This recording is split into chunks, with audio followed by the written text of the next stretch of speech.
పరమనందన కూడా ఆ 1000 మైలు పడేదానికి అప్పుడు పంచమల పరమనందన యేసదమ్మ కొడుకు కూడా అంటున్నాడు రావణ మూదులుగో మా ఓరి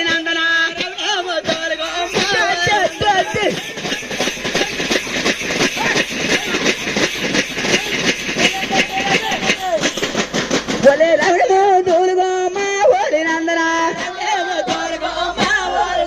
అమ్మ పెట్ట పిడు